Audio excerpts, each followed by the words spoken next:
Beleza, começou. Então, boa noite Qual é o todo assunto de mundo. hoje? É o que eu vou dar. Eu não resisto. Qual o assunto É, de hoje? tô brincando. E pior que tá gravado. Contratos empresariais. Eu vou dar uma olhada. Vou dar uma olhada na parte, vamos dizer assim, introdutória. E vou dar uma revisada também no que a gente viu lá passada, porque agora vai ficar gravado. Aí eu posso, né, fazer um apanhado e fica lá no portal. É, Então é isso. Deixa eu fazer uma parte introdutória, né, aquele negócio todinho. A gente viu, né, durante esse... E tem até uns avisos para dar. Durante... Até agora, até a P1, a gente viu essa parte de falência e recuperação judicial. Assim, foi uma coincidência, eu não posso nem dizer que foi uma coincidência boa, boa entre aspas, que a gente realmente, vocês no caso, conseguiram aprofundar esses dois temas, né? Falência e recuperação. Eu digo isso por quê? Porque, infelizmente, e aí é a parte ruim, os pedidos de recuperação e falência, eu não quero ser, como é que é, evidente não, mas vão crescer. Isso não tem dúvida. E aí é importantíssimo todo mundo conhecer esses processos.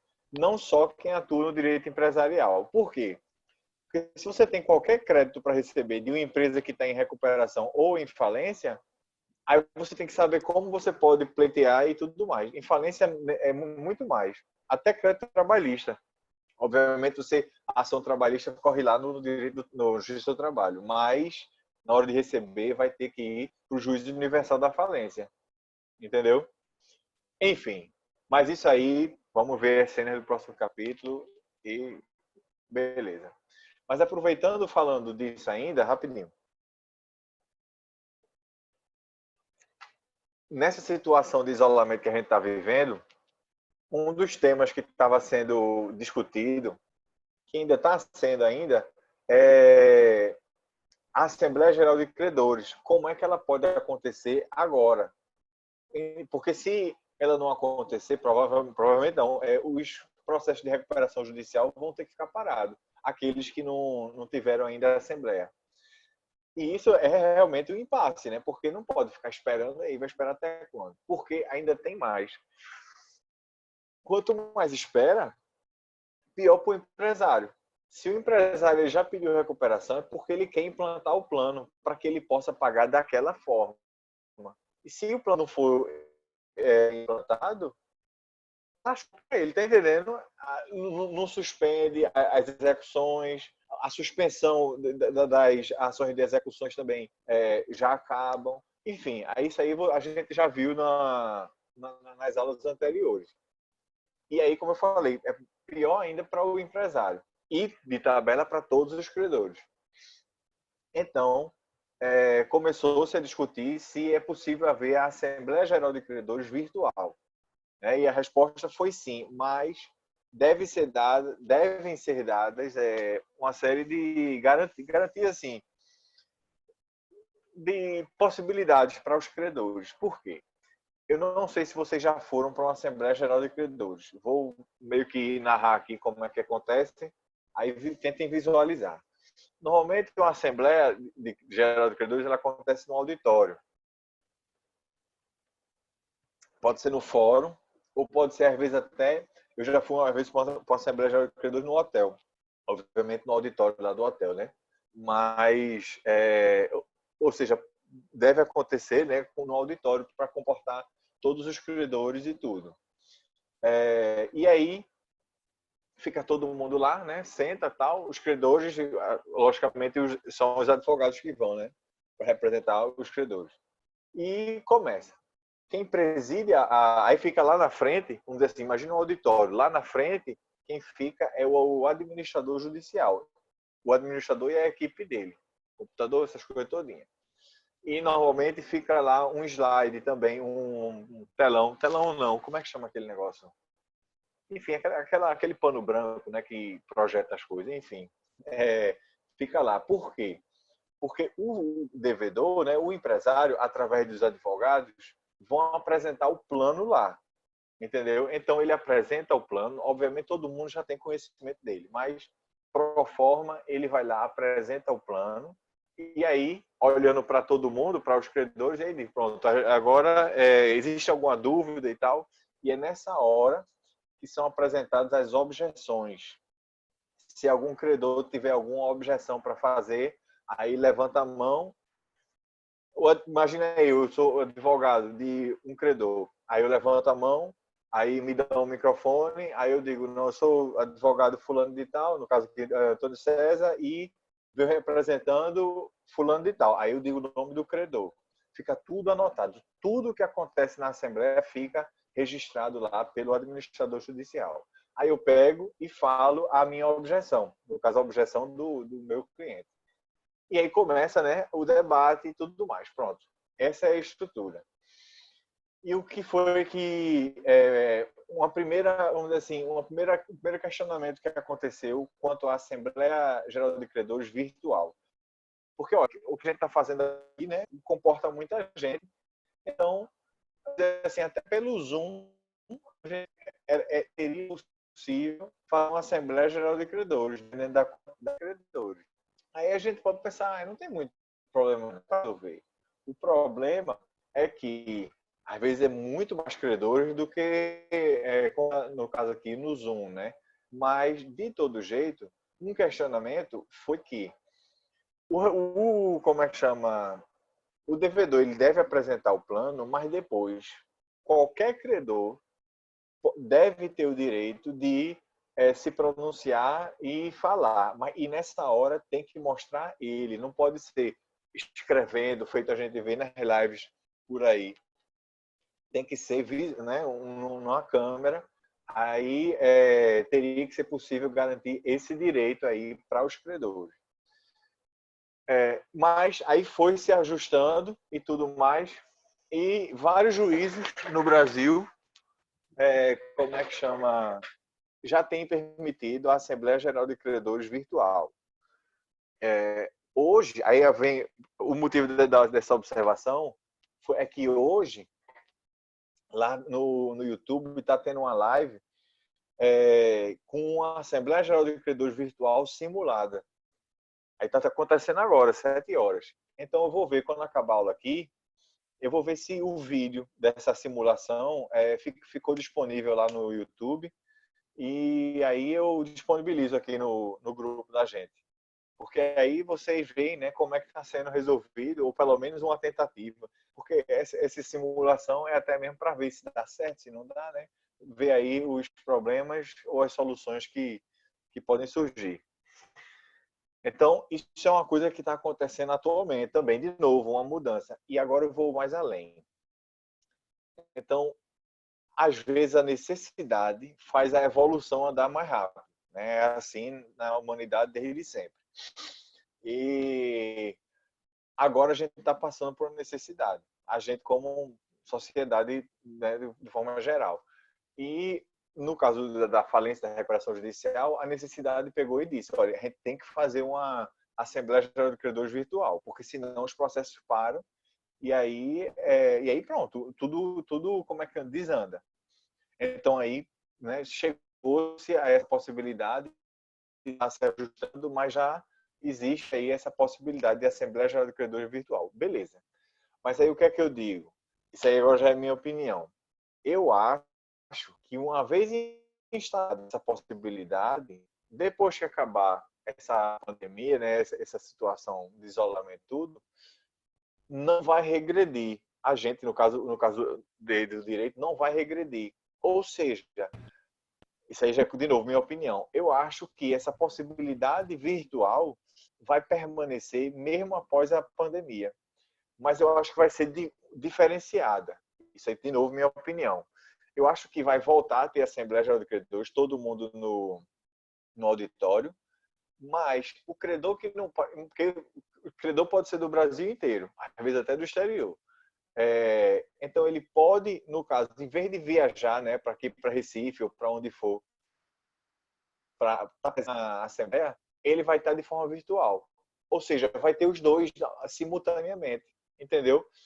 Quem quiser estar presente está, quem quiser estar virtualmente presente também está. Isso aí, de novo, é a minha opinião. E eu digo até um exemplo que já isso não precisava nem de pandemia, isso já existia, como é que chama? Dessa forma, era o leilão. Leilão, ele já acontecia dessa forma. Se você quisesse ir para o leilão, você ia, né? Tá lá, você via o bem. Às vezes não é nem ver o bem, porque às vezes é imóvel. Então, se você queria ver, você devia ter ido antes, lá no imóvel, não sei o quê. Mas às vezes você estava lá presente no leilão. Mas o leiloeiro, ele fica assim. Ele fica, vamos dizer assim, aqui está aquele púlpito, né? Que para ele ficar batendo martelo, que tem martelo mesmo. E aqui junto o computador. E no computador ele tem quem quiser estar participando do leilão de forma virtual. Ou seja, você pode dar lance virtual, sim. Entendeu? E aí você participa do leilão. Isso já era assim, não foi nem por causa da pandemia nem nada, não. Isso já era assim. Uma coisa curiosa, que uma vez eu participei de um leilão, participei assim, né? Foi através de uma falência, foi ser leiloado um bem da massa falida, e aí eu fui lá participar, assistir, dar uma assistência ao leiloeiro. E aí, como é que chama? Ele disse que na hora que estava acabando, depois, nesse dia eu fiquei até nervoso, porque o bem, foi um terreno, saiu muito mais alto do que eu e o leiloeiro a gente estava esperando. E eram dois cabas, né? Ficava dando o lance. Um querendo vencer o outro. Eu digo, meu irmão, é muito dinheiro. Só aluno Nova Roma para ter tanto dinheiro. Mas foi um dinheiro da bexiga, esse terreno. Enfim, aí quando ele foi encerrar o leilão, né, dar o lance vencedor, aí é aquela história, dou-lhe um, dou-lhe dois, dou-lhe três, mas aí ele esperou ainda, desligou o computador, desligou assim, né, desconectou o computador e bateu o martelo. Aí ele me explicou. No começo, né, quando fui implantada essa versão em virtual, uma vez ele deu o lance vencedor para um cabo que estava presente, mas enquanto o computador estava desconectando, um cara pegou e deu outro lance. Ou seja, deu bronca, porque ele já tinha encerrado o leilão, já tinha batido o martelo, mas como o computador foi mais lento, aí apareceu, depois da martelada, um lance lá, tá entendendo? Aí ele disse, não, aí agora eu termino, tipo assim, um segundo antes, eu termino na parte do computador e para encerrar aqui como é que chama? Presencialmente, porque senão dá esse choque. Enfim, isso é só uma curiosidade, mas é curiosidade prática, né? Isso é o que acontece, isso é a implantação das coisas na prática. Surgem esses detalhezinhos que aí a gente sai ajustando. Enfim, aí voltando agora para a Assembleia Geral de Credores, a Assembleia é vital para a recuperação judicial, como a gente já trabalhou bastante, mas também pode ser convocado para falência. É mais raro a Assembleia em falência porque na falência não tem negociação de dívida. É o procedimento falimentar, como é que chama, o que está na lei para o pagamento e tal. Mas, como eu falei, também é possível, sim, existir assembleia, ser convocada uma assembleia para, na falência, ser debatida alguma coisa. Mas isso aí é mais raro.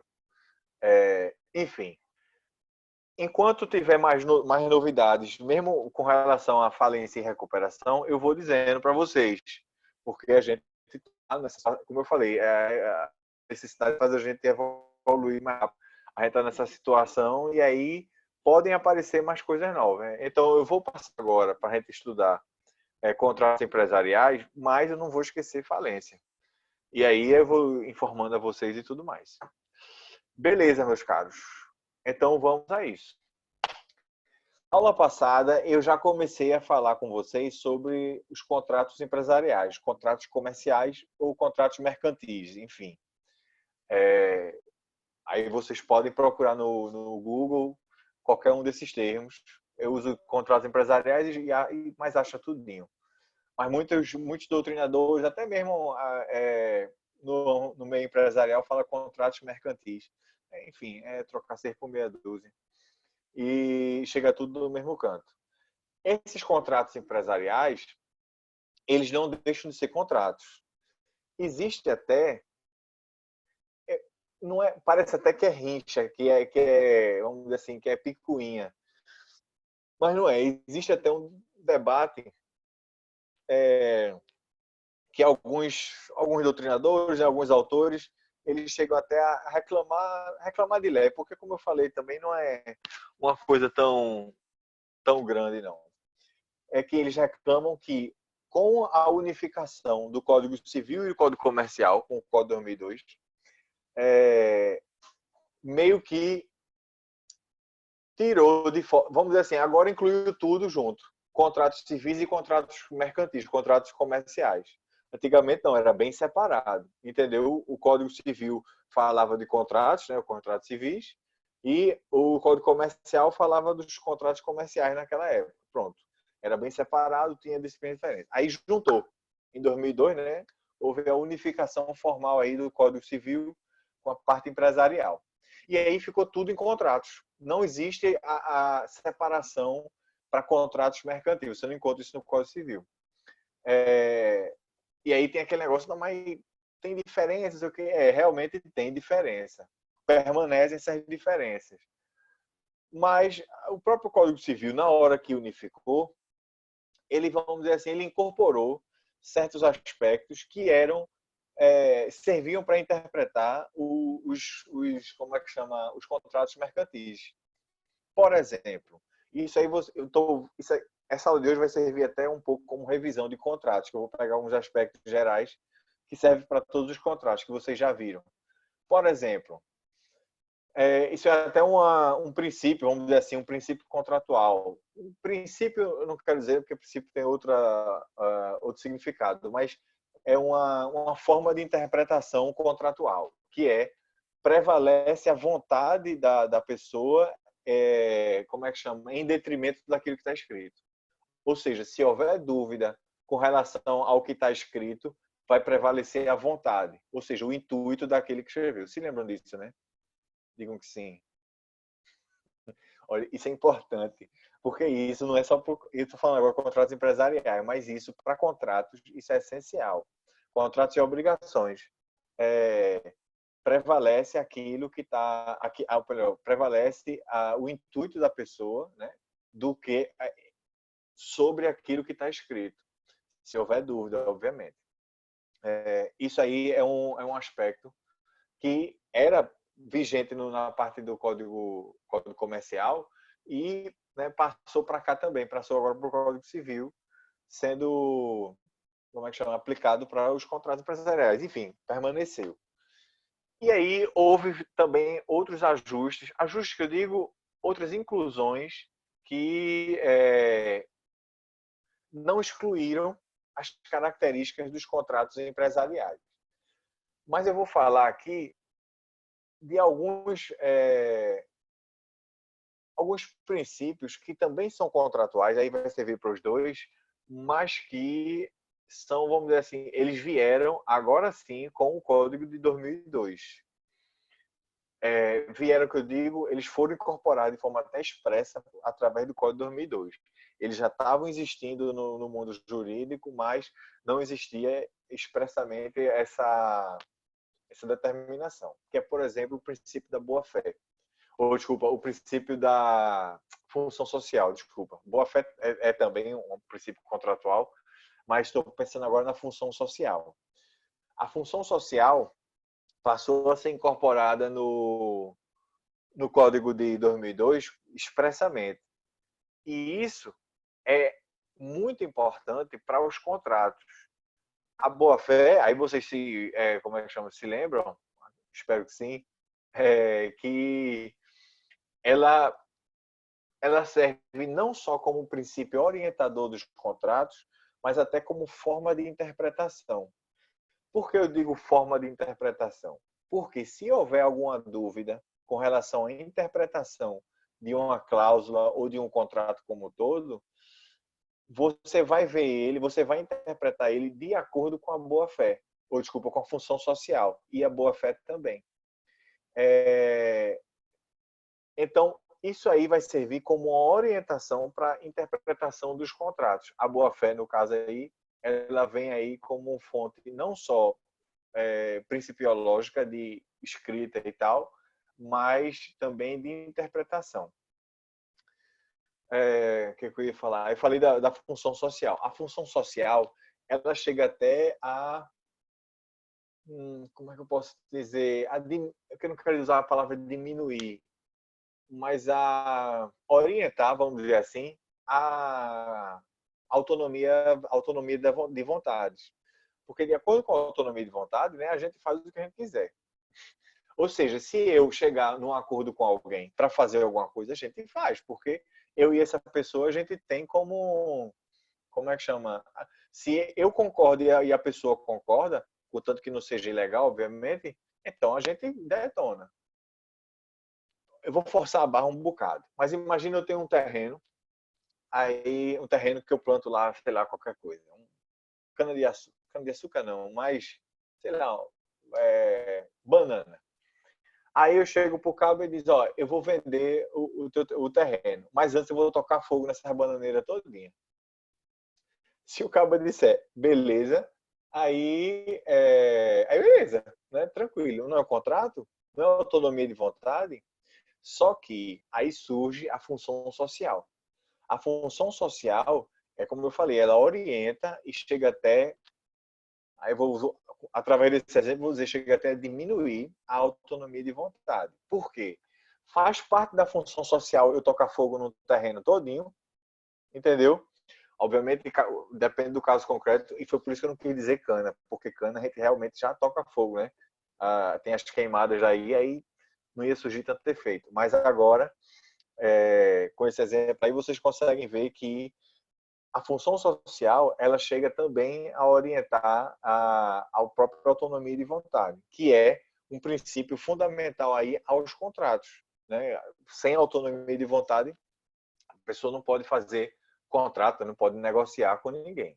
E isso, aproveitando aí, entra também não é choque, mas contrasta com a legalidade, né? Que a autonomia de vontade a gente pode fazer tudo, contanto que a lei não proíba. Na legalidade, não, a gente não, que aí seria o Estado, só pode fazer aquilo que a lei permite. Isso aí vocês já estão craque nisso, mas eu só estou dando uma revisada. O que eu ia falar? Eu não vou aqui revisar todos os contratos, ou melhor, desculpa, todos os princípios contratuais. Mas, obviamente, que o princípio da obrigatoriedade contratual é essencial. O princípio da obrigatoriedade contratual é aquele que diz que as partes, né, se obrigam aí de acordo com o que está no contrato. Falando de uma forma bem comum, que todo mundo usa esse jargão, é que o contrato faz lei entre as partes, né? E aí, agora, sendo que até o princípio da obrigatoriedade tem suas exceções. E agora eu vou dar outra dica. Pronto, fazer uma adaptação. Porque isso aí vai refletir também em contratos empresariais, contrato de forma geral. Vocês já estudaram nesse princípio como é que chama, da obrigatoriedade contratual, que caso uma parte, né, esteja com... Imagina, eu estabeleci um contrato, sei lá, com o Júlio. E aí o contrato ele é contínuo. A gente continua na relação contratual, ou seja, eu tenho que ficar pagando a ela mensalmente por causa de qualquer coisa aí. De repente aí acontece alguma coisa no mercado, na sociedade, enfim. E aí a situação que era entre eu e ela, vamos dizer assim, tranquila, agora se alterou. Porque agora, para mim, eu estou aqui embaixo, vai ser extremamente oneroso eu continuar pagando a ela, e aí para ela vai gerar um lucro também exorbitante. E aí vai ser possível fazer, no mínimo, uma revisão contratual. E, no máximo, como é que chama? Uma extinção do contrato, uma resolução contratual. Isso daí, ou seja, às vezes é possível, né, haver como é que chama? Uma situação que permita tanto a resolução contratual quanto como é que chama? A revisão contratual, né? E por que eu estou falando isso? Por causa da situação que a gente está vivendo. A situação que a gente está vivendo trouxe exatamente esse ponto para a discussão, para uma série de contratos. Eu estou falando isso, eu não vou aprofundar demais não, mas eu só quero dar o toque para vocês, para que vocês olhem justamente essa situação para saber até onde ela pode ser aplicada para a situação atual ou não. Vou dar um exemplo bem básico, que é uma discussão grande que está tendo. Como é que chama? Eu moro num apartamento alugado. Fui demitido porque a pandemia lascou. E aí? Como é que eu vou poder continuar pagando o aluguel? Tá entendendo? Captaram isso tudo fruto da pandemia e tal. Ser demitido é uma situação, como é que chama até, vamos dizer assim, para essa situação é difícil achar uma solução. Mas aí eu vou dizer uma outra coisa, que aí envolve até o empresário. Agora vamos inverter a situação. Inverter não, vamos mudar um pouquinho. Eu sou empresário. Eu tenho o quê? Uma tapiocaria, né, Júlio? Só que agora fechou tudo. Fechou, que eu digo, né? Fechou para não ter cliente, enfim. Estou entendendo a situação. Está todo mundo em isolamento. Então, eu não tenho cliente. Como é que eu vou poder, aí, igual, de novo, pagar o aluguel? Tá entendendo? Ou seja, uma situação extraordinária. Como é que chama? Interferindo nos contratos e tudo mais. Isso eu estou dizendo porque isso realmente está sendo discutido. E já chegou, eu já li, ou melhor, já li não, eu só vi a manchete, faltou ler não é um artigo científico, é um artigo de opinião, dizendo que, porque essa situação que eu estou acabando de dizer também se aplica até contrato trabalhista, contrato de trabalho e de emprego, né, no caso. Ou seja, para quem é empregador, ele pode rescindir o contrato de emprego com o empregado, porque ele não tem condições de pagar. Tá entendendo? Isso tudo é direito privado. E aí, essa discussão é grande e tal. Existem outras medidas, agora eu vou até aprofundar um pouquinho, que o governo até fez, através de medida provisória, para impedir justamente essa demissão em massa, que já aconteceu em vários setores, porque, como eu falei, não tem cliente, então não tem dinheiro. Mas, eu não estou passando na cabeça de ninguém, não. É a realidade mesmo que a gente vai ter que enfrentar. Mas aí o governo pegou e teve que tomar medidas emergenciais para amenizar isso aí. Eu não sei se vocês estão sabendo, então vou falar aqui de forma bem resumida. É a medida provisória 926, mas eu não boto esse número agora não, porque eu posso estar enganado no número. Mas o que é que está sendo previsto? A medida provisória, ela permite haver uma diminuição na carga horária de trabalho do empregado. Aí vamos dizer, eu sou empregado, né? Eu trabalho para uma empresa. Diminuíram minha carga horária em 50%. Então, o meu empregador vai me pagar também menos de 50%. Ou seja, o quanto for diminuído da carga horária, eu também vai diminuir do meu salário pago pelo empregador. Mas o governo vai pagar o restante. Ou seja, diminuir 50% do meu trabalho, né, da minha carga horária. O meu empregador vai pagar 50% também menos, mas o governo paga o resto. Entendeu? Essa diminuição pode ser de 25%, 50% e 75%. E aí, como eu falei, o governo paga o resto que o empregador não pagou. Isso pode durar 90 dias, essa diminuição. Contanto que não volte, ou que não volte não, que não acabe essa pandemia. Uma vez acabada, então acabou essa história. Mas outra situação que acontece é que essa medida provisória ela possibilitou a suspensão do contrato de trabalho. Ou seja, suspende mesmo, assim, não paga nada tal. E aí quem vai pagar como é que chama? O empregado que teve o contrato suspenso é o governo. Ele vai pagar de acordo com o que o empregado iria receber pelo seguro-desemprego. Isso aí são medidas que o governo adotou para, como eu falei também, diminuir as demissões, que, como eu falei, já aconteceram enormemente, mas não aconteceram mais por causa disso. causa de medidas assim. Enfim, isso que eu estou dando essas dicas não, essas informações, porque são informações novas e que estão sendo aplicadas, que envolvem, obviamente, contratos e vão ter impacto no futuro, que a gente, como jurista, tem que também ficar atento a essas possibilidades. Voltando agora para a parte do contrato. Então, essa parte da obrigatoriedade dos contratos, ela pode ser relativizada. Isso vocês já estudaram isso em contratos, eu só estou fazendo uma revisão básica. Esses princípios contratuais que se aplicam aos contratos, se aplicam, obviamente, também aos contratos empresariais, os contratos mercantis. Isso aí não tem nem dúvida. Até mesmo porque, como eu falei, o Código Civil é quem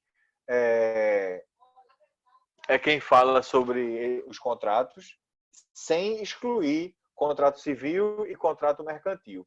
Então, não há essa diferenciação. Eu acabei de falar contratos civis e contratos mercantis. E isso realmente é um ponto aqui interessante para eu acrescentar alguma coisa. Por exemplo, eu comecei falando hoje na aula, né, agora quando a gente falou de contratos empresariais, que tinha antigamente o Código Comercial. E o Código Comercial tratava como é que chama? Dos contratos mercantis. Deixa eu ajudar aqui, tem gente precisando da minha ajuda. Espera aí. Doguinho. A cachorra aqui ocupou o lugar dele, aí ele tá querendo deitar e ela tá no meio dele. Eita. Fica aí. É uma festa. Pronto, mas já ajudei. Eu tava falando sim, a diferenciação. O Código Comercial ele tratava da parte dos contratos mercantis e como é que chama? O Código Civil na parte dos contratos civis. Unificação do Código Civil, aí pronto, agora o Código Civil meio que eliminou essa diferenciação. Apesar de existir, vamos dizer assim, de uma forma doutrinária e tudo, não há diferenciação no Código e não há um tratamento tão diferenciado com relação aos contratos civis e mercantis. No entanto, o que é que aconteceu? Também com a como é que chama? Promulgação do Código Civil de 2002 e com a evolução das coisas, o Código de Defesa do Consumidor, não vou nem dizer o Código de Defesa do Consumidor, o direito do consumidor, ele ficou visto ainda mais como um ramo do direito separado, entendeu? Então, o direito do consumidor é sim visto hoje como um ramo bem, não quero dizer autônomo, mas porque eu acho que dificilmente o ramo do direito, principalmente do direito privado, ele exista sozinho, sem precisar dos outros. Não. Há uma conversação entre os ramos. Até mesmo o direito trabalhista com o direito civil existe, vamos dizer assim, um certo diálogo, entendeu? Mas o ramo do direito do consumidor existe realmente de uma forma estruturada. Pronto. E com isso veio o contrato consumerista, ou seja, o contrato realizado de acordo com as regras do direito do consumidor. E aí o contrato consumerista se diferencia do contrato civil, entendeu? Porque são regras diferentes. E aí, por tabela, a gente tem agora, posso dizer, 3 tipos de contratos. Contrato do consumidor, né, contrato consumerista, contrato civil e contrato mercantil. Existe sim como é que chama? Esses 3 tipos de contratos. Obviamente, cada um com suas características e tal. E eu digo isso por quê? Porque o direito do consumidor,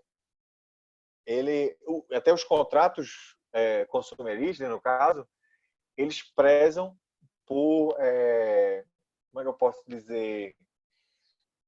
Porque eu não quero dizer dar direitos ao consumidor, não é esse o intuito, mas é proteger o consumidor. Pronto, aí tá a palavra melhor. ele preza para proteger o consumidor. As regras, né, servem para isso.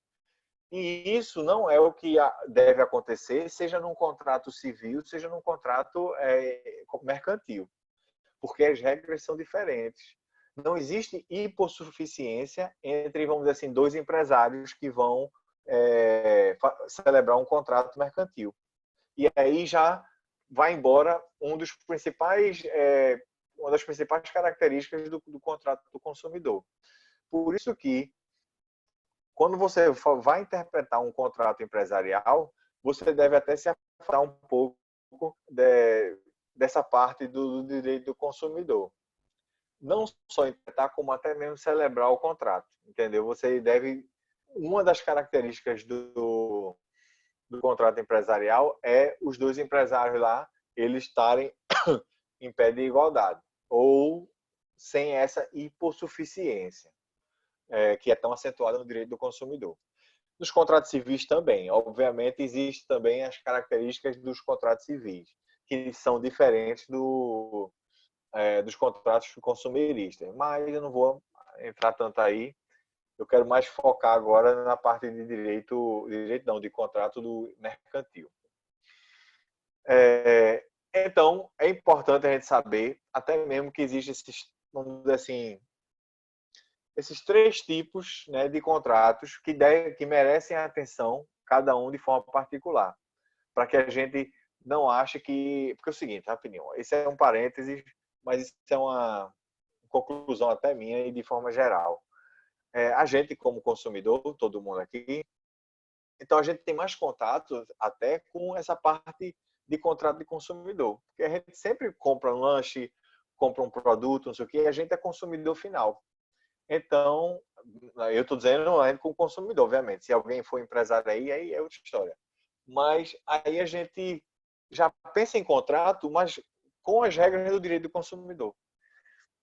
Isso é natural, porque, como eu falei, é mais habitual para a gente visualizar um contrato com aquelas regras.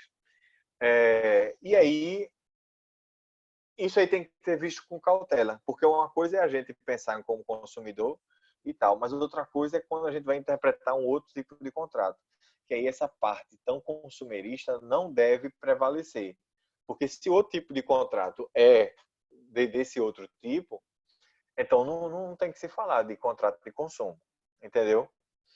Isso eu estou falando de uma forma geral aí, como é que chama? Uma forma que a gente termina se confundindo de mais por inércia do que até mesmo por raciocínio. Por exemplo, agora já está, como é que chama? Já faz tempo isso até, que já está sedimentado que contratos, se você como é que chama, como consumidor final, né? Você vai para o banco fazer um contrato, esse contrato pode ser visto como contrato de consumo, ou seja, os contratos bancários, né? Você como consumidor pode ser visto como contrato de consumo e você entrar, por exemplo, no juizado aí contra um banco. Estou bem simplificando, mas vocês captaram aí a situação contra uma instituição financeira. Agora, um empresário não. Se o empresário ele vai fazer um contrato de crédito e tal, pronto, esse contrato não é de consumo especificamente. Ele teria aí que preencher uma série de requisitos para caracterizar ele como é que chama, como consumo. E agora isso me traz aí uma outra parte que é bem relevante para a gente trazer para essa parte da interpretação de contratos empresariais. Isso que eu vou falar agora, eu não vou duvidar da capacidade de ninguém, mas é o tipo de coisa que a gente vai assimilando depois. Por mais que eu explique aqui, vai ser difícil você, mas que história é essa? Aí tá entendendo? Fica difícil de entender. Mas com o tempo você vai amadurecendo a ideia e você, finalmente, agora captei.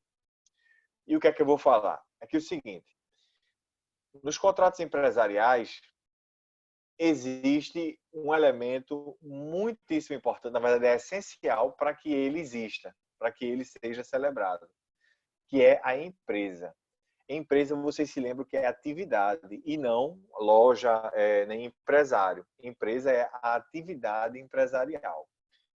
Nessa atividade empresarial, também vocês viram que existe a busca ao lucro, né? Então, é característica do contrato mercantil que as duas partes do contrato, se for um contrato bilateral, por exemplo, eles buscam lucro. Então, todas as partes do contrato têm esse intuito no tocante aí ao contrato empresarial. Todos eles são empresa como atividade. E, como eu falei, eles buscam o lucro naquele contrato. Não é só a história de um só ganhar e outro não. Os dois estão buscando lucro de alguma forma, através do contrato que fosse celebrado. E essa é uma característica muito importante. Eu estou dizendo isso por quê? E aí que tá. Isso aí vocês vão amadurecendo. Acreditem em mim, por mais que eu repita e tudo mais, guardem essa informação, vão amadurecendo ela, que aí vocês vão atinar. Isso eu não estou duvidando da capacidade de ninguém. Mas isso normalmente acontece assim. Aí, aula passada, eu falei um bocado sobre contrato de representação. Os contratos de representação, vocês se lembram que vocês viram isso talvez em contratos também, né? Lá, contratos com Fabiana, a professora. Então pronto, vocês viram lá contratos com o professor, quem lá viu, ou viram representação. Enfim, aí você, eu imaginei, César, você é representante de uma empresa, né? A empresa vai me contratar, mas vai ser um contrato mercantil. Só que eu vou lá representar a empresa, né? De forma não eventual, tem que ser um contrato habitual, de forma não eventual, representar a empresa angariando, como é que chama, clientes, etc, tal. Beleza. Só que aí vocês podem dizer, ô gente, isso tem relação ao trabalho, não? Tá entendendo? Porque eu não vou estar sendo contratado pela empresa, relação de emprego no caso, eu não vou estar sendo contratado pela empresa, eu não vou estar de forma habitual lá representando, enfim, tem os requisitos que vocês sabem da relação de emprego. Aí fica essa dúvida, mas a resposta eu digo não. Porque uma coisa é você ser vendedor, que aí sim você vai regido pela CLT, vai ter carteira de trabalho assinada, aquela coisa toda. Mas outra coisa é você ser representante. O representante ele é autônomo e ele, apesar de ser uma pessoa, pode ser pessoa física ou jurídica, viu? Mas vamos botar eu, pessoa física, apesar de eu ser uma pessoa física, eu vou estar exercendo, vamos dizer assim, a empresa nessa minha, como é que chama? Nesse meu empreendimento, que é ser representante e tudo mais. E eu vou querer lucrar daquele contrato. Não é receber salário. Eu vou querer lucrar, entendeu? E aí começa a ter a diferença para que não se confundam essa parte de relação de emprego com o meu contrato de emprego com contrato de representação, por exemplo. Eu estava até aqui, antes de começar a aula, eu estava pesquisando. Tem um modelo em branco aqui de contrato de representação comercial. Eu acho que eu vou pegar e vou mandar para vocês, só para vocês verem aí a título de curiosidade. Porque além de ter modelo específico e tal, tem uma lei específica para o representante comercial, que é a Lei 4.886 de 65. Cadê ele aqui? Depois eu procuro. Mas é essa lei, é a lei do representante comercial, é a lei 4.886 de 65. E lá tem uma série de regras, obviamente, para o representante comercial. Mas o ponto que eu quero trazer, voltando ainda, dando um passo atrás aqui, para a gente não entrar muito nessa parte de representante, é que entre as partes do contrato mercantil existe a relação de empresa, a relação não, a atividade empresarial. E como é que chama? E isso é o que vai caracterizar o contrato mercantil. Eu vi até num texto aqui na internet, quando eu estava vendo essas coisas de contrato mercantil, enfim, aí ele fez meio que uma tabela interessante, eu gostei. Contratos civis, aí botou junto particular mais particular. Beleza. Contrato consumerista, né? Contrato do consumidor, fornecedor mais consumidor. E contrato mercantil, empresário mais empresário. É assim. Então, as duas partes do contrato, né, o polo ativo e passivo, exercem a empresa. E como é que chama? E aí está caracterizada a atividade não, desculpa, o contrato mercantil. Beleza. Isso daí é parte geral, mas é uma parte introdutória, porque isso é importante para a gente entender que contrato mercantil realmente existem certas regras e tal que são diferentes, obviamente, do contrato civil. Mas, meio que revisando os contratos de forma geral, como o contrato mercantil continua sendo contrato, então ele também tem que obedecer os requisitos gerais para todos os tipos de contrato. Ou seja, agente capaz, objeto lícito, possível, determinado ou determinável e forma prescrita ou não defesa em lei. Existe até um quarto elemento, mas esse aí, vamos dizer assim, ele não é que é facultativo, mas ele nem sempre acontece, vou dizer assim, que é o, como é que chama? Quando você precisa de... Pô, eu tô pensando na mulher, na esposa que concorda com a venda do imóvel. É isso mesmo, eu estou procurando a palavra. A Anuência? concessão. Anuência, tá aí. Quem foi que falou? Eu não vi. Mas é isso mesmo. A anuência. Aí. Como é que chama? Então, agora a anuência nem sempre existe, né? Em alguns contratos que a lei exige essa anuência e tal. Mas, como é que chama? Também faz parte aí dos contratos. Então, agente capaz, agente capaz, objeto lícito, forma prescrita na defesa em lei e anuência lá no final. Com relação ao contrato empresarial, o agente capaz, né, afunilando aqui para o contrato empresarial, ele tem que ser uma pessoa, obviamente vai ser um representante da empresa ou o empresário individual, se for o caso, com poderes para tal. Então, a pessoa tem que ter poderes para poder exercer vamos dizer assim, exercer o tipo de contrato e também arcar com as obrigações referentes àquele contrato e tudo mais.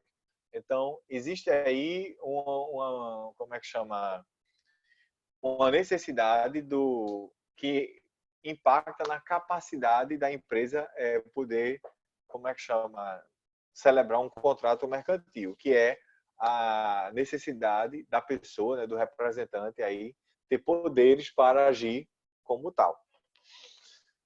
Objeto lícito, aí não dá. Melhor, eu rio porque é óbvio que o objeto tem que ser lícito. Né? Se o objeto é ilícito, é ilegal, então não pode e acabou. Então, para isso eu não vou nem comentar muito. Agora, a forma prescrita ou não de defesa em lei,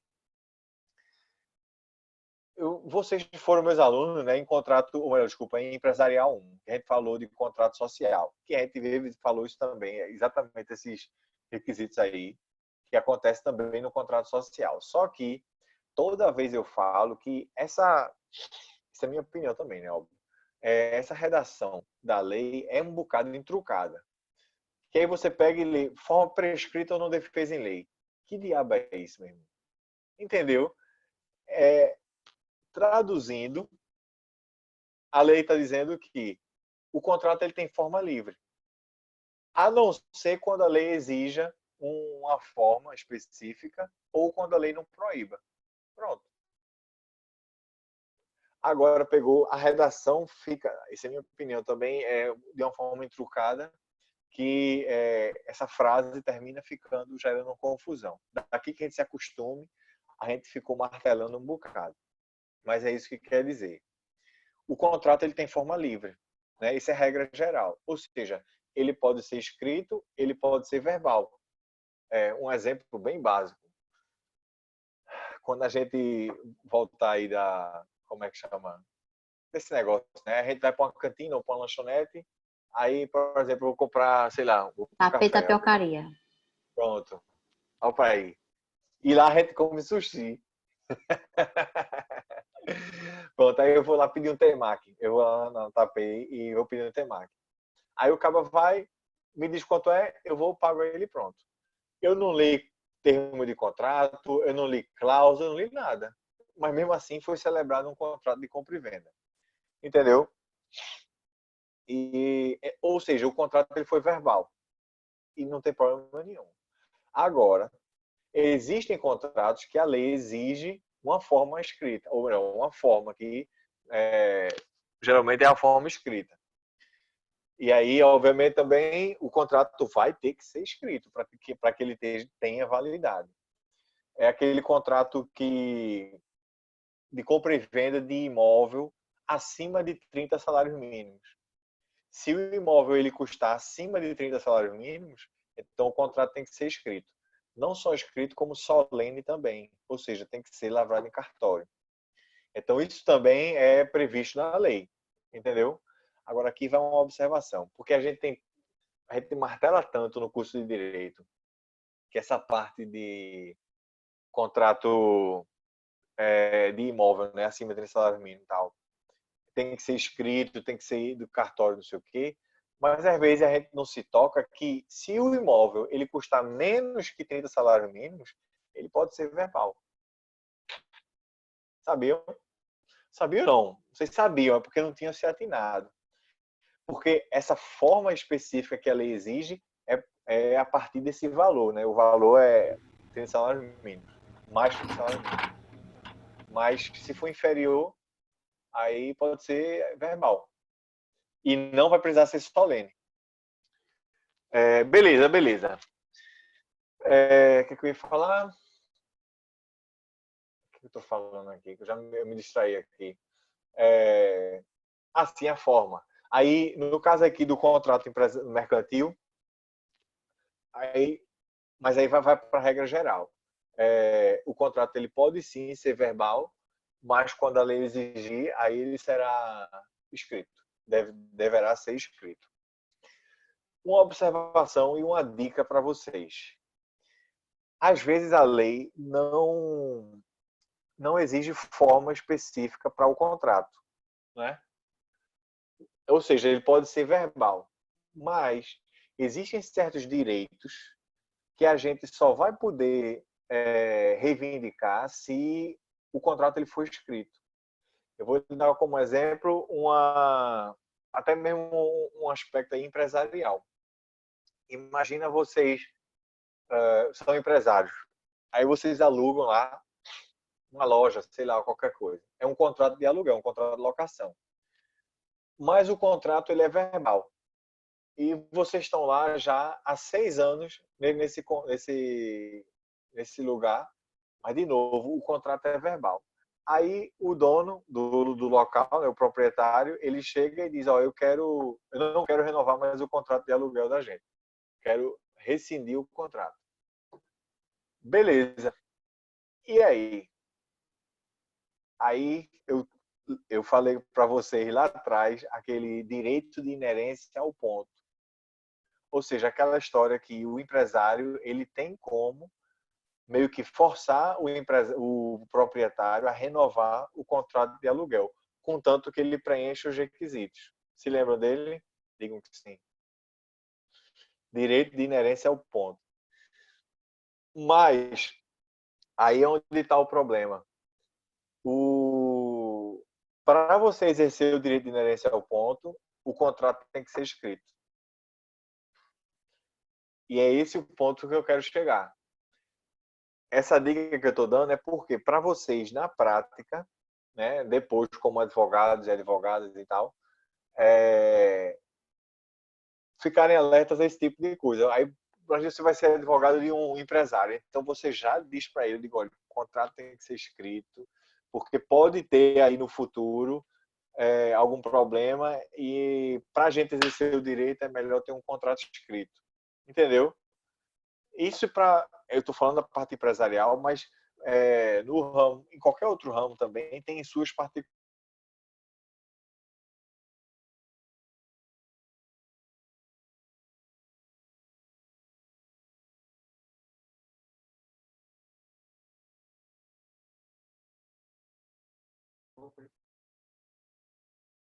Então, eu tinha um contrato com o cara, eu digo, cadê? Ele disse, não, era de boca. Eu digo, pronto, lascou mesmo.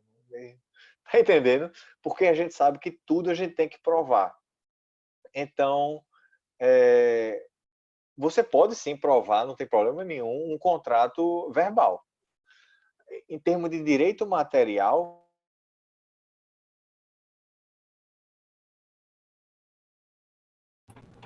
Tá travando? Você está travando, o meu tá travado. Tá. Ou Mas então eu ele acho que vai e o faz de assim, César para. tá travando. Eu tô vendo vocês normais. porque Agora voltou. Ô, Ana, o baile vai ser aonde? Me chama. Fala onde que eu vou. Chiquérrima. Ele Aproveita para voltou, fazer minha o... gente. Ele voltou. Aproveita para fazer o TikTok. quem voltou? Tem uma hora que dá César. saudade de a gente se arrumar, não, Ana? É bem isso. Tu tinha saído, César. Ah, Foi mesmo, foi. travou sua Foi. internet. Oxente, e eu falando feito um doido, mas eu fiquei vendo vocês Vai ter todinho, que viu? repetir de novo. A gente... É Então, porque eu acho boa que noite. travou a sua transmissão. Então, mas vamos lá, vamos começar. Pode ter sido a Meu nome é internet. César, eu sou professor da Nova Home. Não tanto, né? Poxa, e eu falei tudinho, agora deixa eu ver, vou recapitular aqui alguma coisa. Se eu estava no ponto, o contrato tem que ser escrito, professor, que não pode ser Sim, verbal, sim, que sim, sim, sim, sim. de boca só beijo mesmo. E olha lá. Mas antes de voltar para o contrato, antes de voltar para o contrato, eu esqueci que hoje era para a gente ir fantasiado de geisha, aí eu não me maquiei todinho para aula. Eita, isso é indireta. Ruana, Eu vi vocês tirando. Eita, Juana, é pra ir. tô Inveja. passada. Enfim, deixa eu voltar, eu não resisto, essa é besteira. Ele Como é que gosta chama? da provocação, é. Não é meu amigo? Ele, quando a gente tava junto, né, eu e meus amigos, aí eu ficava atiçando aí ele, César, só fica plantando a semente da discórdia. Depois como. Mas é só na brincadeira. Sim, voltando então. Relembrando aí o que o pessoal falou. Não é que o contrato ele só pode ser escrito. Pelo contrário, ele pode ser verbal. Mas, levando em consideração alguns direitos que a gente pode reivindicar, é necessário que o contrato seja escrito. Aí eu não sei se vocês pegaram esse exemplo do direito de inerência ao ponto que eu falei. Ouviram essa parte? Então, Eu pronto. estava falando já sobre tá isso, explicado. professor. Pronto. Estava Então, falando sobre isso, não era? Pronto. Então, só eu vou repetir para que vocês enxerguem tudinho, caso tenha sido cortado. Tomara que tenha gravado tudo, né? Enfim, aí a gente vai ver. O que eu estava falando? Sim. Aí o contrato de aluguel, ele pode ser verbal. Imagina lá, você é empresário e tem um contrato de aluguel com um proprietário. Você já está lá no imóvel há 6 anos. E aí chega o proprietário e diz, eu não quero renovar mais não, vamos rescindir o contrato tal. Aí você fica doidinho, né? Mas aí tem aquele direito de inerência ao ponto, que é meio que você força o proprietário a renovar o contrato de aluguel. Mas para isso você tem que preencher alguns requisitos. E aí o ponto onde eu quero chegar. Existe um requisito que é que o contrato ele tem que ser escrito, o contrato de aluguel. Ou seja, mesmo que o contrato, para o direito civil, ele possa ser verbal, existem outros direitos que você pode chegar a ter que reivindicar, que necessitam de que o contrato seja escrito. Então, a dica que eu dou é essa. Fiquem atentos e, se vocês forem ser advogados de empresário e tal, aí digo, olha, deixa escrito, é melhor, no futuro a gente pode já ficar resguardado, não sei o quê. E se for também outro tipo de contrato, sem ser o ramo empresarial, é mais fácil de provar, e é esse o ponto que eu acho que eu estava falando que cortou, é mais fácil você provar, obviamente, um contrato escrito do que um contrato verbal. Em termos de direito material, não tem diferença, né? A força é a mesma, mas chega no processo, aí tudo tem que ter prova, né? E aí é mais fácil provar um contrato verbal, ou desculpa, ao contrário, um contrato escrito do que um contrato verbal. Tem um jargão que eu acho perfeito para o direito, são o direito processual, que é aquela história, no direito, provar e não dizer é o mesmo que não dizer. Então levem isso em consideração. É por isso que eu, pelo menos, fico meio obcecado com prova. Tudo eu já penso em como é que eu vou provar. Tá entendendo? Porque a gente sabe que no final das contas, né, em última instância, vamos dizer assim, a gente deságua na esfera judicial e no direito a gente tem que provar aí o que a gente está alegando e o que a gente está reivindicando. Beleza. Isso aí é com relação aos aspectos gerais, aspectos não, os requisitos gerais dos contratos. Agente capaz, objeto lícito e forma prescrita ou não defesa em lei. A gente agora, aí, olha, se você quiser aprofundar ainda mais a parte de contrato empresarial, obviamente você pode, né? Isso aí eu acho que toda matéria do direito, se você quiser aprofundar qualquer ponto que seja, você pode, é quase que infinita as fontes e tal. Mas eu não vou falar sobre os vetores de funcionamento dos contratos, que eles aí, como é que chama, até para a aula da gente, não torna tão dinâmica a interpretação aí do como é que chama, dos contratos empresariais, dos contratos mercantis.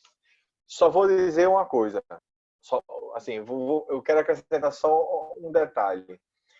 É que no direito como um todo, eu digo como um todo porque isso está na norma de introdução às normas de direito brasileiro, né? A lei de introdução às normas de direito brasileiro, que os usos e costumes eles servem como fonte no direito, entendeu? Então isso não é novidade nenhuma, né? Dizer que não, você pode usar os usos e costumes como fonte, beleza? Só que e agora trazendo para o direito empresarial como um todo, os usos e costumes têm uma força grande. Eles têm um impacto muito grande e uma relevância grande para o direito empresarial. Porque como é que chama? A atividade empresarial ela tem que ser dinâmica. E é por isso que desde o começo, desde quando o direito comercial foi ser criado e foi começar a ser elaborado e tudo mais, como é que chama? A informalidade terminou sendo uma característica do direito comercial, e agora falando do direito empresarial. Porque não dava para a gente toda hora ficar indo no cartório, registrar, pegar assinatura, não tem que ser um negócio rápido, porque senão a gente perde a oportunidade. A gente que eu digo, os empresários, negociantes e tal. Então, a informalidade terminou sendo uma característica também até hoje em vigor lá no direito empresarial. E os usos e costumes também têm uma força muito grande. E agora, trazendo para os contratos mercantis, esses usos e costumes continuam também exercendo um papel, seja de interpretação, ou seja, até mesmo de elaboração dos contratos, bastante relevante. Porque como é que chama? Eles influenciam muito a atividade empresarial. Obviamente, não é como é que chama qualquer coisa que vai ser considerada usos e costumes, né?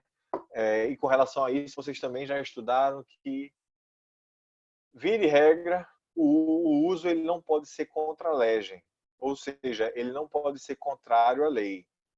Eu digo via de regra porque existem debates sobre isso e tudo mais. Mas essa é a regra geral, é que o uso, né, os usos e costumes, eles não podem ser contrários à lei. E também não é um negócio tipo assim, não, eu vendo aqui na loja desse jeito. pode ser considerado uso e costume. Eu digo, não, calma aí. Não é assim, não.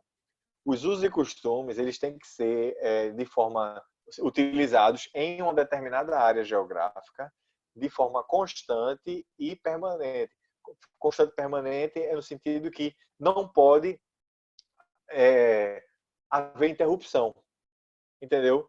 Se você, por exemplo, tem determinados uso em uma área, aí de repente aquela área, por qualquer motivo, deixou de negociar daquela forma.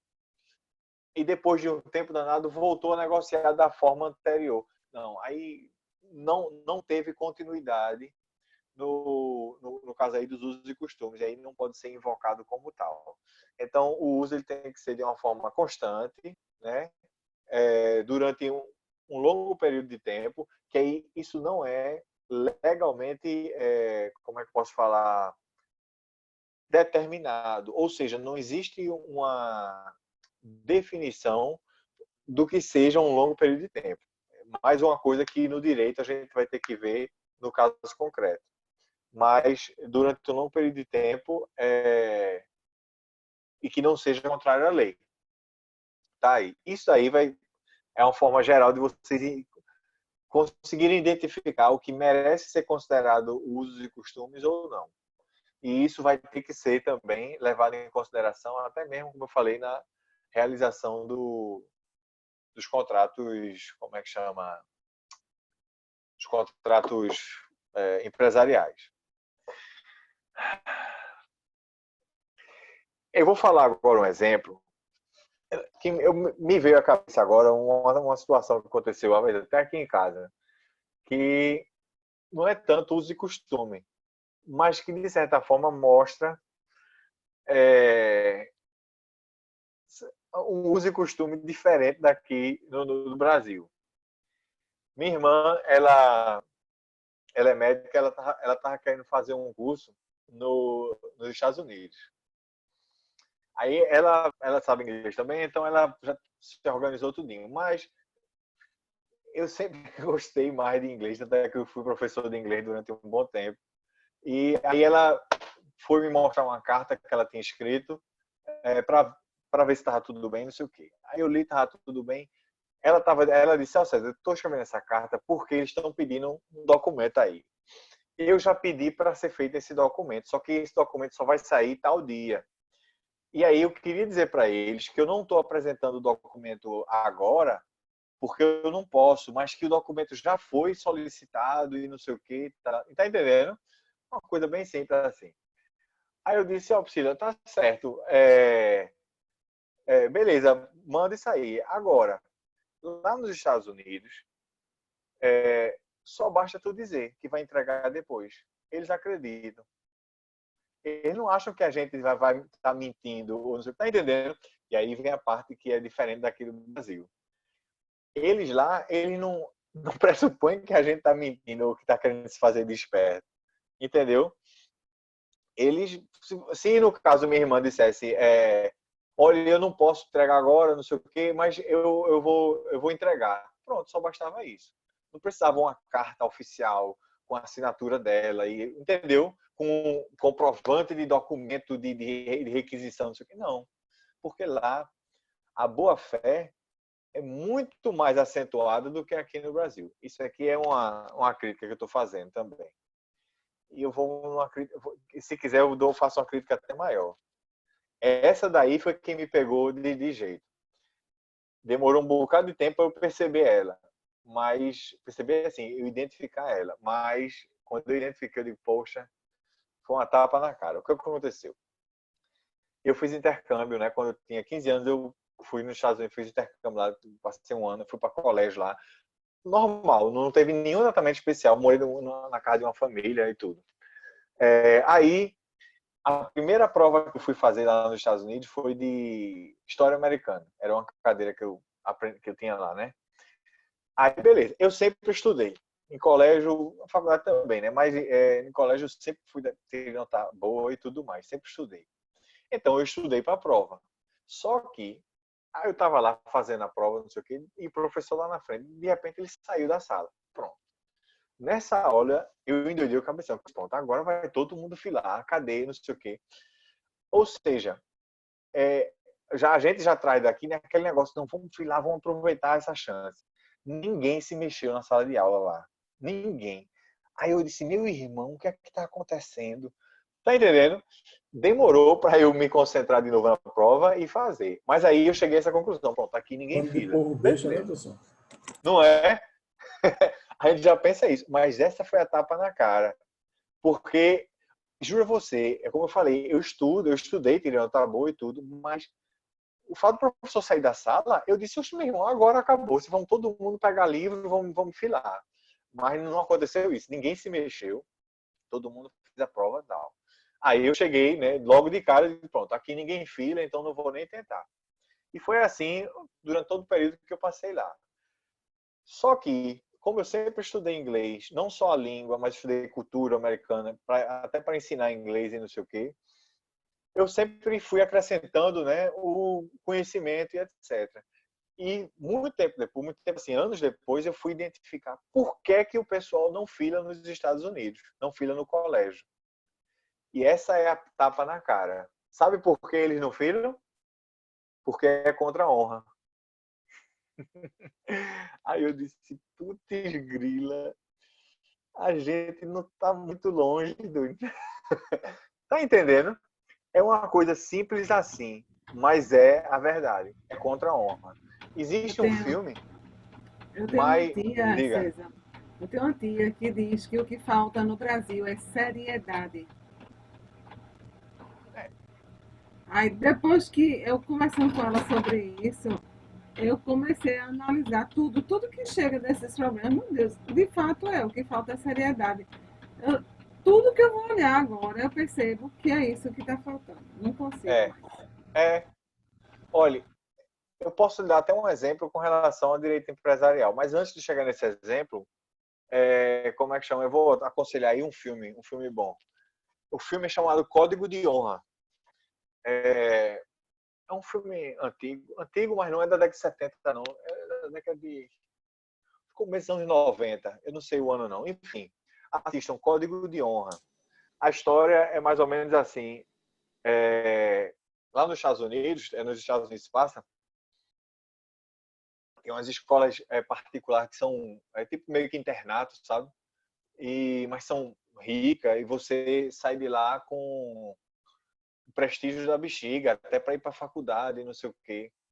É diferente o sistema de ensino. E aí o que aconteceu? Nessa escola, um rapaz, né, ele conseguiu passar para, acho que ele foi receber bolsa e tudo, porque essas escolas são caríssimas, e ele não tinha muito dinheiro.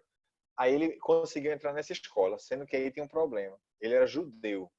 Esse filme acho que se passa, eu não sei quando não, mas vejam, ele era judeu e tinha um preconceito da bexiga com relação a ser judeu e não sei o quê. Aí ele até escondeu, ele usava um colar com a estrela de Davi, né? Ele escondeu isso, não sei o quê. Enfim, ele meio que se ajustou, teve que se ajustar, se viu forçado a se ajustar para não ser excluído e tudo mais. É porque eu não quero também soprar o filme, né, pô? Mas aí tem uma parte aí na hora do pessoal justamente fazer a prova e filar. Pronto, só vou dizer isso. A história se passa, né, com relação a esse preconceito, com relação ao judeu e tal, mas também envolve essa parte do cabo filar em prova. Só que, apesar de eu já ter visto esse filme, eu achava que o comportamento que foi adotado no filme existia porque é um filme mais antigo, isso era assim antigamente, ou ainda mais, isso era assim naquela escola, porque aquela escola era muito prestigiada, não sei o quê. Mas não. Esse comportamento, esse negócio de ser contra a honra, é para todo mundo. E olha, tinha um monte de maloqueiro na minha escola. Gente drogada para se arrombar, é verdade. E eles não filavam, não. Ou seja, até a honra era até para a maloqueiragem. Enfim, isso aí eu já estou divagando, mas isso é importante para a gente saber, né? Até mesmo tratar e fazer uma análise crítica, como o Clotilde está vendo aí, sobre o que falta na gente. Mas agora eu vou aproveitar essa reflexão e vou trazer para o ramo empresarial. Vocês viram comigo, lá atrás, a parte de título de crédito. Título de crédito serve para circular riqueza, tem aqueles títulos todinho que a gente viu e tal. Mas uma das coisas importantíssimas para qualquer título de crédito é a boa-fé. E a boa-fé é necessária para que o título exista, porque muita coisa ali está sendo garantido, está sendo... você está se obrigando a fazer somente com assinatura. Então, é preciso que haja boa-fé entre as partes envolvidas. Em todo mundo da cadeia do título, é preciso que haja boa-fé. Aí, eu estudei com vocês letra de câmbio. Que letra de câmbio é, vamos dizer assim, Júlio está me devendo. Aí, eu escrevo um documento mandando ela pagar, não a mim, a Clotilde, por exemplo. Isso é uma ordem de pagamento? Não, aquela história toda. Só que aqui no Brasil não se usa muito letra de câmbio. Se prefere usar mais duplicata, por exemplo, ou até mesmo cheque. Por quê? Porque para a letra de câmbio é preciso do aceite. Se Julie recusar dar o aceite, Clotilde fica meio que com mãos abanando. Obviamente ela pode me cobrar aquela coisa toda, mas já quebrou aí a utilidade do, vamos dizer assim, uma das utilidades do título. Moral da história. A letra de câmbio ela é muito baseada na boa-fé. E como aqui no Brasil falta muito boa-fé, a letra de câmbio não é quase usada aqui, sabia? Isso é outra reflexão, que aí volta ao que Clotilde falou, a seriedade. Duplicata, o aceite é obrigatório. Então, vocês já têm menos possibilidade de levar o cano. Nota promissória, você já está prometendo, então não tem nem aceite. E cheque, o banco está lá atrás para também para garantir. Letra de câmbio, vamos dizer assim, é o que precisa mais de boa-fé. E aí, aqui no Brasil, é mais complicado. Beleza. São reflexões gerais, mas vamos voltar aqui só para eu finalizar aqui a parte de contratos mercantis, pelo menos a parte de hoje. Aí a gente viu os requisitos gerais para os contratos. Eu trouxe essa reflexão para os contratos mercantis e como é que chama?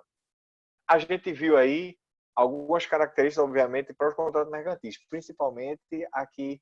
É preciso que haja empresa, ou seja, atividade empresarial, a busca ao lucro é essencial na celebração desses contratos mercantis. E todos os contratos que a gente vai estudar aqui nessa disciplina vão ter essa característica. Por isso é que são contratos mercantis. E aí, o primeiro contrato, né, que a gente pode estudar seria o contrato de compra e venda. Compra e venda mercantil. Eu vou ser bem resumido, porque eu não quero fazer uma revisão de contrato de compra e venda. Porque isso aí vocês viram, o contrato de compra e venda, na disciplina de contratos, é um dos maiores contratos que tem, né, para aprender. E aí eu não vou fazer uma revisão de contrato de compra e venda, porque o propósito também não é esse. Mas todo mundo sabe aí que o contrato de compra e venda ele é bilateral. Bilateral porque as duas partes, é bilateral e oneroso, porque as duas partes têm a obrigação no contrato. Isso foi interessante para mim quando eu era estudante, porque como a gente é consumidor, a gente pensa mais na obrigação do cara ter que me dar o bem, entendeu? Então, por exemplo, eu vou comprar, sei lá, um café. Aí eu penso logo na obrigação do cara me dar o café. Só que o contrato de compra e venda tem duas obrigações, que é o vendedor entregar a coisa e o comprador pagar o dinheiro. Então, isso é característica essencial aí para o contrato de compra e venda. A lei até determina o pagamento em dinheiro. Porque se você pagar com outra coisa, é troca, não é, como é que chama, compra e venda. Então, existem essas duas obrigações. No caso, um tem que dar o dinheiro, o outro tem que dar a coisa. que mais? Eu falei que é oneroso porque as duas partes têm prestação, vão ter que arcar com prestações. Tem mais?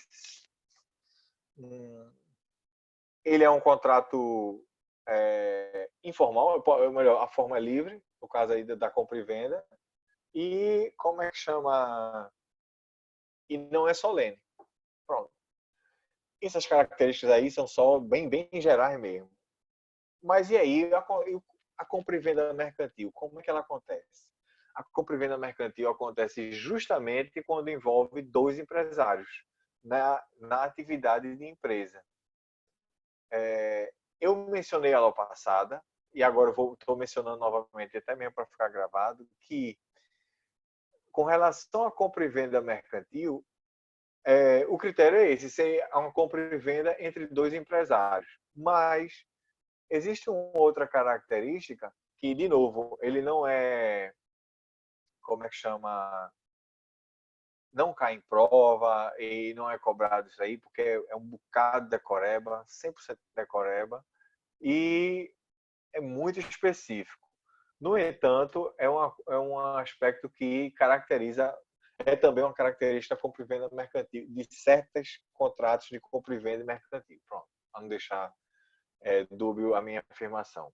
Existem os termos, são os termos de comércio internacional nos transportes, são chamados Incoterms, do jeito que fala, Incoterms, termos de comércio internacional nos contratos de transporte.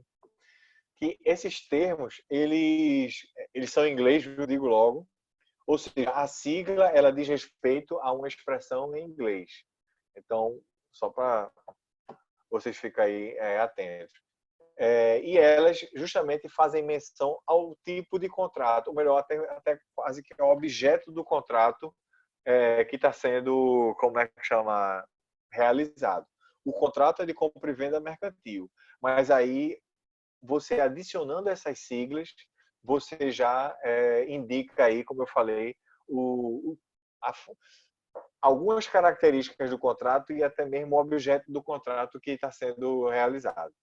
Eu não vou cobrar, obviamente, esses termos, é só para curiosidade de vocês. Tem vários grupos e etc.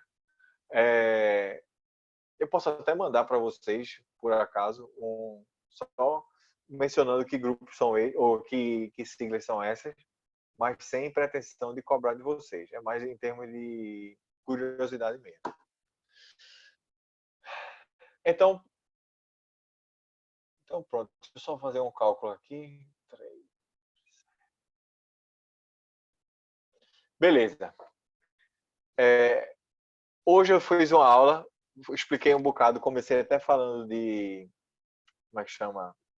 Recuperação judicial e falência. E óbvio que eu também não vou deixar de falar, né? Se houver qualquer novidade, eu falo de novo, eu digo a novidade. Mas a gente falou, debateu um pouquinho sobre isso e entrou nessa parte de contratos mercantis. Aula que vem, passada essa parte introdutória, aí eu vou fazer uma revisão de contrato de representação comercial.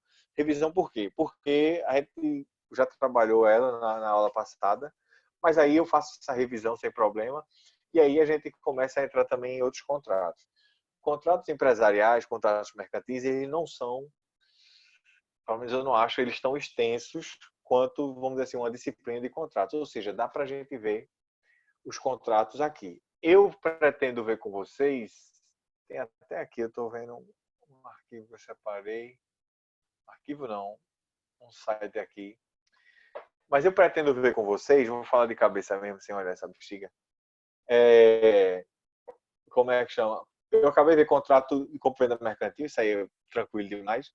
Óbvio, não esqueçam de contrato de compra e venda. Eu não revisei porque o contrato de compra e venda mercantil é um contrato de compra e venda, mas que existem aí dois empresários, entendeu? Entre dois empresários. Mas existem alguns contratos de compra e venda, eu só vou dar a dica para vocês, para que vocês fiquem alertas, que isso acontece muito também na compra e venda mercantil. Tem aqueles contratos de compra e venda por amostra, ou seja, você dá um modelo para o caba Aí o cara vê, aí ele, pronto, então eu quero comprar isso aqui. Né? Aí ele compra de acordo com aquele modelo. Existe esse contrato, como vocês estudaram isso lá em contrato. Existe o contrato com garantia de resultado. Resultado assim, é aquela história. Eu quero comprar, como é que chama? A sua... Imagina eu vou fazer um contrato com o pescador, deixa eu alongar o trabalho. Fazer um contrato com o pescador. E aí eu digo, eu quero comprar a sua, como é que chama? A sua pescada, como é? O seu arrasto, não é? Não tem a G de Sua arrasto? produção. Pronto, eu estava procurando a palavra, isso aí. Sua produção. Mas eu só compro se ela tiver 5 toneladas. Vamos botar assim, tá entendendo? Então, se tiver menos, eu não compro. Agora, tem essa mesma lógica também tem uma série de outras situações. Por exemplo, mesma história, o contrato com o pescador, eu digo, eu vou comprar a sua produção, eu vou pagar X reais aqui e vou comprar a sua produção todinha. Ou seja, não importa a tonelada, né, a quantidade que vai ser produzida, eu já comprei. E aí tem um risco, porque pode ser muito, pode ser pouco. Mas a compra e venda já foi realizada, ou seja, independente aí do resultado. Vejam aí esse tipo de contrato de compra e venda. Eu estou dando os exemplos porque eu acho que esses exemplos são bem universais, todo mundo usa esses exemplos. Mas pode ser com colheita, etc e tal. Então, compra e venda mercantil, representação comercial, comissão, factoring e eu queria ver com vocês franquia. Aí eu até adicionei para vocês, tem os contratos bancários, tem o leasing também a gente falou aula passada, mas eu dou uma revisada na aula que vem, e eu queria incluir o CDC, porque leasing e CDC, vamos dizer assim, então meio que um substitui o outro em certas ocasiões. Mas a gente já viu a aula passada, eu posso até dizer isso, representação comercial e leasing. CDC eu não vi não. Mas eu vou revisar também para ficar gravado aqui para a aula de vocês e tudo mais. De todo jeito, vamos deixar para as aulas posteriores, porque eu já não aguento mais escutar minha voz. Não. O engraçado é que até a zona com a gueixa vai ficar gravado hoje. Eita, Ruana. Então, já que vai ficar Olha gravado, pra eu vou aí. Ele deixar tá se chamando. isso é Deixa, inveja, Não tô né? lembrando. Queria ele estar numa plena quarta-feira, super produzida. Ah, é? Não, eu estou bem resolvido. De sobrancelha feita. Então, se é para gravar, fica registrado.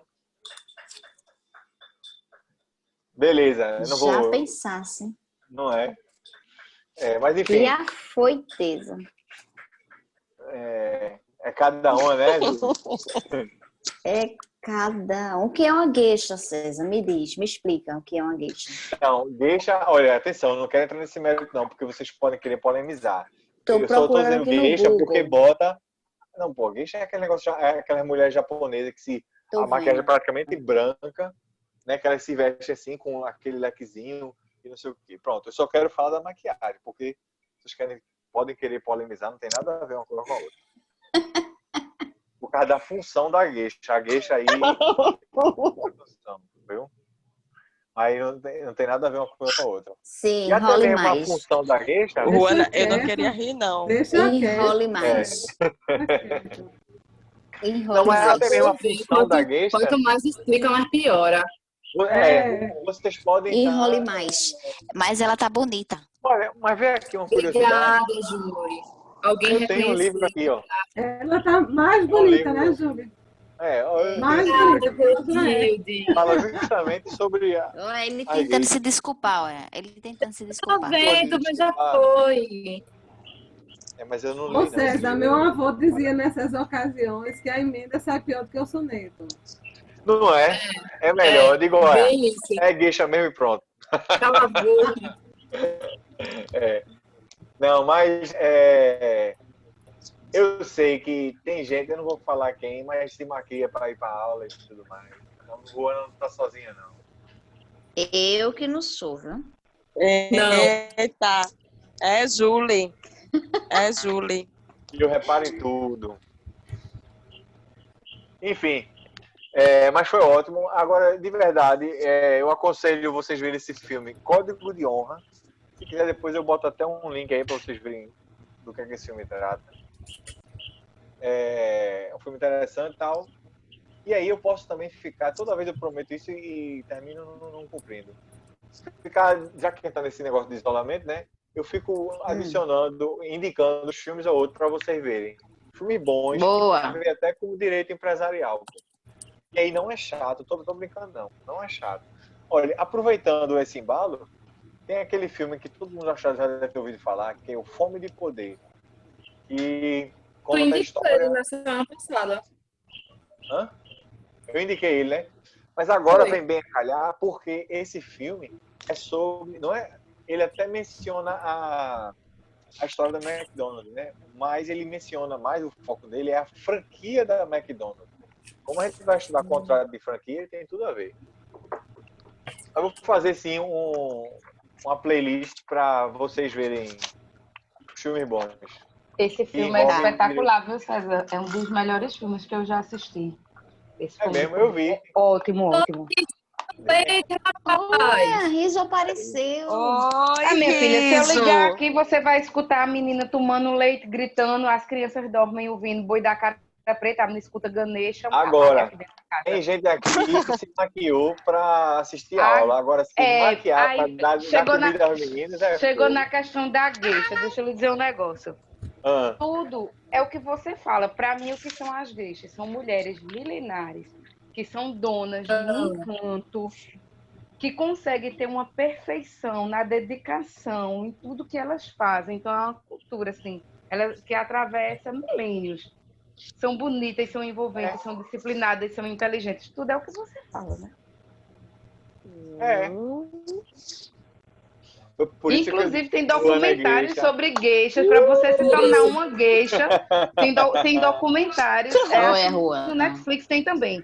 Que para você vale muito a pena assistir, porque você vê a disciplina, todo o sofrimento que ela passa. Assim, uma. Nossa Senhora, é um negócio espetacular. Porque o povo tem gueixa como gente submissa. Tem nada a ver com isso. Nada a ver com isso, não. É espetacular. Quem tiver a oportunidade, assista o documentário que é assim, sobre superação. Quem assiste esse documentário, Riso dá 1 ponto na prova dela.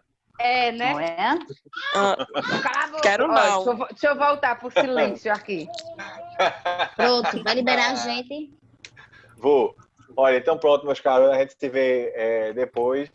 E... Sexta-feira não tem aula não, né, César? Feriado, né? É feriado. Feriado, pelo amor de Deus.